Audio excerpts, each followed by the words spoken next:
दोस्तों, यह कहानी Mexican horror film Huesera the bone woman की हिंदी एक्सप्लेनेशन है। यह कहानी बहुत ही ज्यादा इंटरेस्टिंग होने वाली है, इसलिए इस वीडियो को बिल्कुल भी स्किप मत करना। मूवी की स्टार्टिंग में हमें मेन कैरेक्टर से इंट्रोड्यूस करवाया जाता है, जिसका नाम है वेलेरिया। जहां पर हमको पता चलता है कि वह काफी लंबे समय से अपने हस्बैंड रोल के साथ मिलकर बच्चे के लिए प्लानिंग कर रही थी और एक दिन वह प्रेग्नेंट भी हो जाती है। हमको पता चलता है कि वेलेरिया अपने घर से ही कारपेंटर का जॉब किया करती थी। ऐसे ही एक दिन जब वह अपने होने वाले बच्चे के लिए झूला बना रही थी, तभी अचानक से उसे वॉल पर एक बड़ा सा स्पाइडर दिखता है, जिसको देखकर वह काफी डर जाती है। जिसके बाद हम सीधा 3 महीने बाद का सीन देखते हैं, जहां पर वेलेरिया डॉक्टर को चेकअप के दौरान यह बताती है कि उसकी भूख पहले से कम हो चुकी है। उस पर डॉक्टर उसे यह एडवाइस देता है कि वह अपना कारपेंटर का काम बंद कर, क्योंकि इस काम में बहुत सारे स्ट्रॉन्ग केमिकल्स का इस्तेमाल होता है, जो कि उसके लिए और उसके होने वाले बच्चे के लिए खतरनाक हो सकते हैं। लेकिन इसके बावजूद भी हम देखते हैं कि वेलेरिया ऐसा नहीं करती और लगातार अपने बच्चे के लिए झूला बनाने में लगी रहती है। फिर इसी बीच एक दिन वेलेरिया मदर्स डे सेलिब्रेट करने के लिए अपनी माँ के घर जाती है, जहाँ पर वेलेरिया के फैमिली मेंबर्स को देखते हैं, जिसमें उसकी माँ, उसके पिता, उसकी बड़ी बहन वैरो और उसके 2 बच्चे और एक आंट भी होती हैं। यहाँ पर हमको पता चलता है कि वैरो वेलेरिया को कुछ ज्यादा पसंद नहीं करती थी। इसके अलावा वेलेरिया की जो माँ थी वह भी थोड़ी वियर्ड थी, क्योंकि जब वेलेरिया अपने हस्बैंड के साथ बैठकर लंच कर रही होती है, तब वेलेरिया की माँ उसके हस्बैंड के सामने बोल देती है कि मुझे नहीं लगता कि तुम अपने होने वाले बच्चे को संभाल पाओगी। फिर वेलेरिया की माँ और बहन मिलकर रोल का भी बातों ही बातों में खूब मजाक बनाते हैं, लेकिन यहाँ पर रोल हंसकर उनकी बातों को इग्नोर कर देता है। कुल मिलाकर यहाँ पर सिर्फ वेलेरिया की आंटी थी, जिसको वेलेरिया और उसके होने वाले बच्चे की फिक्र थी। इसके बाद अगले सीन में वेलेरिया वापस अपने घर जा रही होती है, तो रास्ते में उसकी मुलाकात उसकी पुरानी फ्रेंड ऑक्टेविया से होती है, जो कि हाल ही में उस शहर में शिफ्ट हुई थी। यहाँ पर ऑक्टेविया को देखते ही वेलेरिया काफी इमोशनल हो जाती है और हमें इनकी बातों से पता चलता है कि वेलेरिया और ऑक्टेविया आज 8 सालों बाद मिल रही थी। जिसके बाद अगले सीन में हम रात में वेलेरिया को परेशान हालत में बालकनी में बैठा हुआ देख पाते हैं।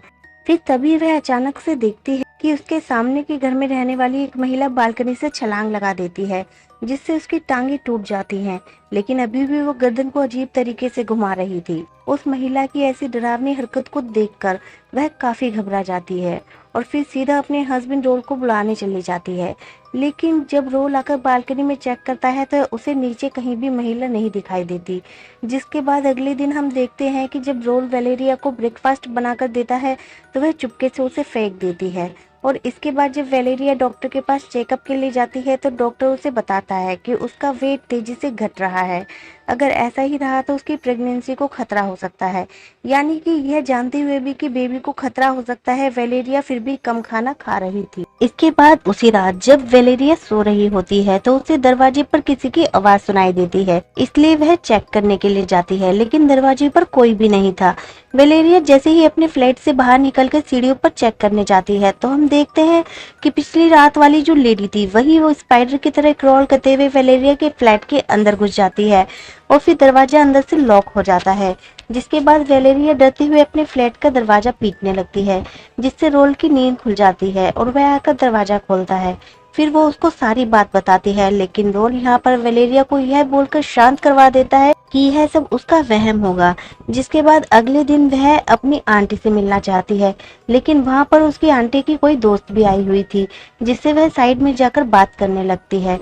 तभी उसकी पहचान की एक दूसरी आंटी मिलती हैं, जो उसे देखते ही अपने घर के अंदर बुलाती हैं और उसकी नजर उतारने के लिए कुछ रिचुअल्स परफॉर्म करने लगती हैं, क्योंकि शायद उनकी अकॉर्डिंग वेलेरिया को किसी की बुरी नजर लगी थी। और फिर इस रिचुअल के रिजल्ट में एक वीवर स्पाइडर निकलती है, जिसके बारे में वह वेलेरिया को बताती है कि वह वीवर स्पाइडर एक मदर होने के प्रिंटर को भी दर्शाती है। और यहाँ पर वह वीवर स्पाइडर ने ऐसा जाल बुना हुआ था जो कि घर के जाल को दर्शा रहा था। जिसके बाद वेलेरिया की आंटी उससे बोलती है कि टेंशन की कोई बात नहीं है, क्योंकि अब मैंने तुम्हारी नजर उतार दी है, लेकिन अगर इसके बाद भी तुमको कोई दिक्कत होगी तो मुझे बताना, ताकि मैं कुछ दूसरे रिचुअल्स करके तुम्हारी मदद कर पाऊँ। के बाद हम देखते हैं कि धीरे धीरे वक्त बीतने लगता है और वेलेरिया का वेट भी बढ़ने लगता है। देखते ही देखते वेलेरिया की प्रेगनेंसी को 6 महीने बीत जाते हैं और फिर एक दिन चेकअप के दौरान वेलेरिया को पता चलता है कि उसे एक लड़की पैदा होने वाली है, जिससे कि वो और उसका हस्बैंड रोल काफी खुश हो जाते हैं। लेकिन वेलेरिया जैसे ही घर वापस आती है, उसके साथ वापस से वही चीजें होना शुरू हो जाती हैं। जैसे कि एक सुबह वह जब सोई हुई थी तो उसे फील होता है कि उसको वही महिला जिसके पैर अजीब से हो गए थे, उसके पैरों को मोड़ दिया हो, जिसके बाद दर्द की वजह से उसकी नींद खुल जाती है। लेकिन यहाँ पर रोल उसको समझाता है कि यह उसका सपना था और फिलहाल जो दर्द उसको महसूस हो रहा है वह कुछ और नहीं बल्कि एक मसल क्रैम्प है। जिसके बाद हम अगले सीन में वेलेरियो की फ्लैशबैक के जरिए उसके पास्ट को देखते हैं, जिससे हमें पता चलता है कि वह शुरू से ही घरेलू लड़की नहीं थी, बल्कि उसकी पर्सनैलिटी तो टॉम बॉय जैसी थी, जिसे बस पार्टी करना, ड्रिंक्स लेना पसंद था। इसके साथ ही साथ वेलेरिया का रिश्ता भी था, यानी कि वह लेस्बियन थी, इसीलिए वह ऑक्टेविया को देखकर काफी इमोशनल हो गई थी। लेकिन जब उसकी फैमिली दूसरे शहर में शिफ्ट हुई तब वेलेरिया भी उसके साथ ही दूसरे शहर चली गई, जिसके बाद से उसने कभी भी संपर्क नहीं किया। और फिर कहानी प्रेजेंट टाइम में वापस आ जाती है। हम देखते हैं कि वेलेरिया सीधा ऑक्टेविया के घर जाती है और उसके साथ इंटीमेट होती है, और फिर अगले दिन वो अपनी माँ के घर जाती है, जहाँ पर उसे इसलिए बुलाया गया था ताकि वह अपनी बड़ी बहन के बच्चों की देखभाल कर सके, क्योंकि उस रात वेलेरिया के माँ बाप और खुद वैरो भी एक फंक्शन में जाने वाले थे। अब जब वो बच्चों के साथ अकेली होती है तो देखती है कि वह लेडी उसके घर में घुसने वाली है, इसलिए वो बच्चों को जबरदस्ती घसीटते हुए ऊपर ले जाकर छिपा देती है। फिर उसके बाद में वह मदद के लिए अपने पड़ोसियों को भी कॉल करती है, जिसके बाद वो सभी लोग उसके घर पहुंचते हैं तो वहां अंदर कोई भी नहीं था। बच्चों को ऊपर रूम में खींचकर ले जाने की वजह से उन्हें थोड़ी चोट जरूर आ गई थी। खैर, अब इस वजह से वेलेरिया का उसकी बहन वैरो के साथ खूब झगड़ा होता है, क्योंकि उसकी वजह से ही वैरो के बच्चों को चोट आ गई थी। इसलिए वो वेलेरिया को कुछ ऐसी गलत बातें बोल देते हैं जिससे हर्ट होकर वह उसका घर छोड़कर जाने लगती है। लेकिन तभी वहां पर वेलेरिया की आंटी आती है, जो उससे बोलती है कि उसे उसकी बातों पर पूरा भरोसा है, क्योंकि यह सारी सिचुएशन उन्होंने भी अपने पास्ट में फेस की थी। जिसके बाद वह वहां से निकलकर सीधा ऑक्टेविया के घर जाती है और रात वहीं गुजारती है, यानी कि उसके मन में अभी भी फीलिंग्स थी ऑक्टेविया के लिए। अब अगले दिन वेलेरिया अपने हस्बैंड रोल के साथ अपने घर पर होती है, जहां पर रोल के पेरेंट्स डिनर पर आते हैं। लेकिन स्ट्रेंजली जब ये लोग डिनर कर रहे थे तभी उनकी प्लेट में एक स्पाइडर नजर आता है, जिससे डरकर वो अपने होने वाले बच्चे के रूम में जाकर सिगरेट पीने लगती है। हम देखते हैं कि जो झूला उसने अपने होने वाले बच्चे के लिए बनाया था, उसके अंदर वही लेडी बार बार स्पाइडर की तरह क्रॉल करते हुए बाहर निकलती है। जिसके बाद वेलेरिया उस झूले में आग लगाकर रूम से बाहर आ जाती है, और फिर जब वो ये सारी बातें रोल को बताती है तो वह उस पर खूब चिल्लाता है और उस पर बिल्कुल भरोसा नहीं करता। जिसके बाद अगले दिन रोल की मॉम वेलेरिया को समझाती है कि उसके साथ में जो भी कुछ हो रहा है वह नॉर्मल है, और फिर रोल डॉक्टर से बात करके उसके लिए एंटी डिप्रेशन वाली मेडिसिन भी ले आता है। यानी कि यहाँ पर कोई भी उसकी फीलिंग्स को नहीं समझ रहा था, शायद इसलिए वो वापस से ऑक्टेविया के पास चली जाती है। लेकिन इस बार ऑक्टेविया उसे यह बोलकर भगा देती है कि वो ऐसे दो दो रिलेशनशिप में नहीं रह सकती, यानी वेलेरिया को अपने हस्बैंड या फिर ऑक्टेविया में से किसी एक को चुनना होगा। जिसके बाद अगली सीन में हम देखते हैं कि उसकी सक्सेसफुल डिलीवरी हो जाती है, लेकिन वो इतनी ज्यादा दुखी होती है कि हॉस्पिटल में अपनी बेटी का चेहरा तक नहीं देखती।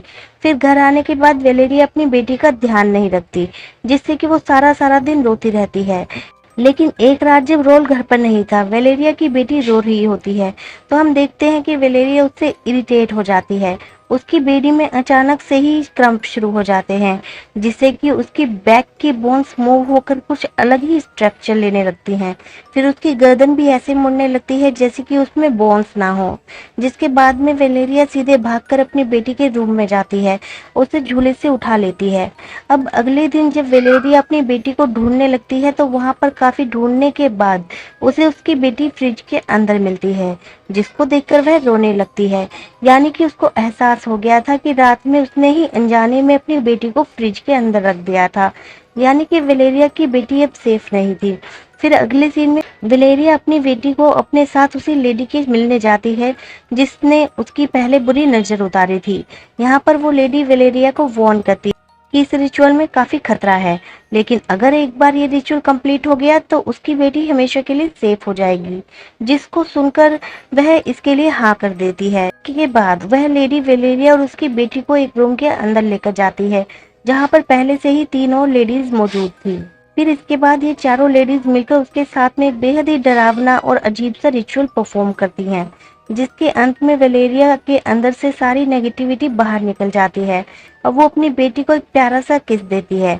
जिसके अगले सीन में हम देखते हैं कि वेलेरिया अपनी बेटी को अपने हस्बैंड रोल के पास छोड़कर हमेशा हमेशा के लिए उसका घर छोड़ देती है। इसी के साथ यह मूवी खत्म हो जाती है। यह मूवी आपको कैसी लगी कमेंट करके जरूर बताना। वीडियो पसंद आई हो तो वीडियो को लाइक करें, शेयर करें, चैनल को सब्सक्राइब करें।